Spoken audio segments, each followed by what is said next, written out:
अस्सलाम वालेकुम। आज का हमारा टॉपिक है लाइट के एक्शन स्पेक्ट्रम पे। लेक्चर को स्टार्ट करने से पहले मैं बताती चलूँ कि आप मेरे चैनल को लाइक करें, शेयर करें और सब्सक्राइब करें और बेल आइकन पे क्लिक करके ऑल वीडियोस को सिलेक्ट करें ताकि आपको नए आने वाली वीडियोस की नोटिफिकेशन मिलती रहे। कल हमने डिस्कस किया था कि विजिबल लाइट की हमारे पास जो रेंज है जिसमें जो कलर्स फॉल करते हैं 380 टू 750 नैनोमीटर की रेंज में, हमारे पास डिफरेंट पिगमेंट्स उन लाइट को किस तरह से अडॉप्ट करते हैं और किस तरह उनके जो है वो एब्जॉर्प्शन और एक्शन स्पेक्ट्रम होता है। तो हमने कल एब्जॉर्प्शन स्पेक्ट्रम तो फोटोसिंथेटिक पिगमेंट्स का देख लिया था, ग्राफिकली भी और टेबुलर फॉर्म में भी।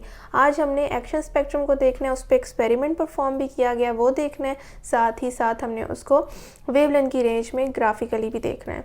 तो एक्शन स्पेक्ट्रम पे पहले हम ये बात करते हैं कि हमें ये स्पेक्ट्रम जो हमारे पास लाइट की एक फिक्स विजिबल लाइट की रेंज है 380 टू 750 नैनोमीटर, उनमें से कौन सा कलर सबसे ज़्यादा फोटोसिंथेसिस में इफ़ेक्टिवनेस शो करता है, उसको एक्शन स्पेक्ट्रम हमें बताता है कि वो कौन सा कलर है। जिसमें ब्लू और रेड एब्जॉर्प्शन स्पेक्ट्रम ने बताया कि वो मैक्सिमम कलर्स हैं जो एब्जॉर्ब किए जाते हैं बाय द फोटोसिंथेटिक पिगमेंट्स।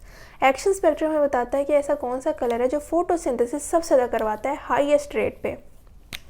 तो उसका रिज़ल्ट पहले ही आपको पता होना चाहिए कि रेड कलर जो है और ब्लू कलर वो सबसे ज़्यादा, ब्लू और रेड में भी ब्लू कलर सबसे ज़्यादा जो है वो इफ़ेक्टिवनेस शो करता है हमारे पास फोटोसिंथेसिस में। अगर हम लाइट की इंटेंसिटी को इक्वल रखें तो रेड और ब्लू दोनों जो है वो इफ़ेक्टिवनेस शो करते हैं, लेकिन अगर हम इनकी इफ़ेक्टिवनेस को जो हैं, जो चेंज इफेक्टिव इंटेंसिटीज़ हैं लाइट की, उनमें देखें तो रेड और ब्लू दोनों हैं, लेकिन अगर इंटेंसिटीज़ इनकी बराबर कर दी जाए लाइट की तो रेड कलर जो है वो ब्लू से भी ज़्यादा इफेक्टिवनेस शो करता है फोटोसिंथेसिस में। हमारे पास एक्शन स्पेक्ट्रम पर जो है फर्स्ट एक्शन स्पेक्ट्रम जो है वो ऑब्टेन किया गया था बाय द जर्मन बायोलॉजिस्ट। ये एक्सपेरिमेंट परफॉर्म किया था और इस बायोलॉजिस्ट ने फर्स्ट एक्शन स्पेक्ट्रम ऑब्टेन किया था और इसका नाम था T.W. एंजलमैन। इन 1883 इसने एक फिलामेंट लिया था स्पायरोजाइरा का। स्पायरोजाइरा हमारे पास क्या है, एल्गा का जो है वो फिलामेंट है। उसको एक चैम्बर में बंद किया था और उस पर लाइट जो है वो फॉल करवाई थी। ये एक फिलामेंट है स्पायरोजाइरा का फिलामेंट, और इस पर जब लाइट फॉल कराई गई, विजिबल लाइट वही रेंज जिसमें 7 कलर्स प्रेजेंट हैं 380 टू 750 की नैनोमीटर की रेंज में, तो जब वो लाइट फॉल करवाई गई तो डिफरेंट सेगमेंट्स पर लाइट की डिफरेंट वेवलेंथ की रेंज फॉल कर रही होगी। अब उस चैम्बर में जिसमें अब फोटोसिंथेसिस हो रही है, ऑक्सीजन भी प्रोड्यूस होगी because oxygen is the bio product of photosynthesis.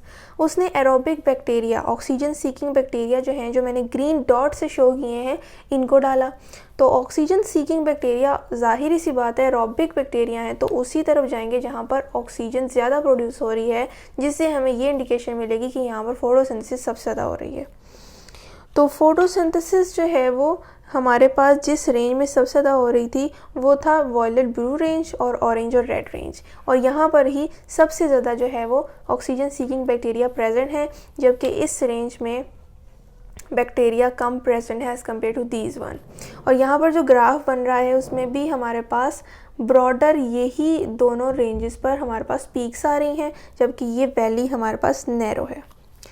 तो एब्जॉर्प्शन और एक्शन स्पेक्ट्रम में ये भी फ़र्क है कि वैली यहाँ पर नैरो बनेगी एक्शन स्पेक्ट्रम में, और पीक्स भी ब्रॉडर होंगी। वहाँ पर पीक्स जो बन रही थी वो ब्रॉडर नहीं थी, वो शार्प पीक्स थी। यहाँ पर ब्रॉडर रेंज में पीक्स बनेंगी।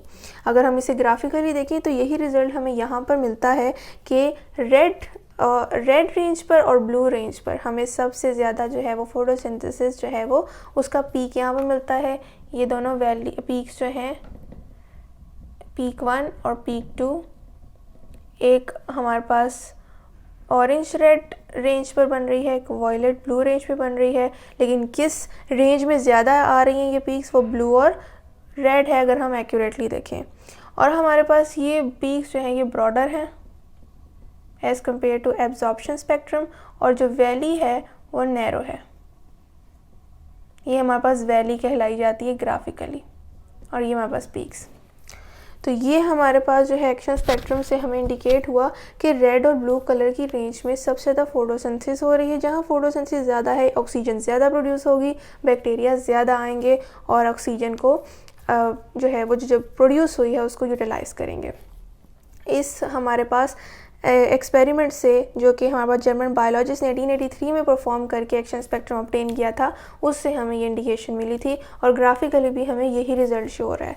और अगर रेड और ब्लू की बात करें, इनका कंपैरिजन करें, तो विजिबल लाइट में रेड की इंटेंसिटी कम होती है और ब्लू की इंटेंसिटी ज़्यादा होती है।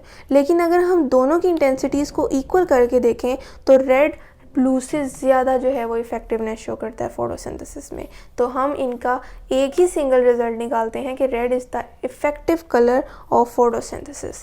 तो इस चीज़ से हमारे पास लाइट के टॉपिक में दो बातें क्लियर होती हैं कि हमारे पास जो सबसे ज़्यादा लाइट एब्जॉर्ब होती है, जो वेवलेंथ जिस रेंज में, वो हमारे पास है ब्लू और रेड, और सबसे इफ़ेक्टिवनेस किसकी है, रेड कलर की इन फोटोसिंथेसिस। तो ये बहुत इंपॉर्टेंट हमने रिज़ल्ट जो है वो कंक्लूड किए हैं इन बोथ लेक्चर्स में।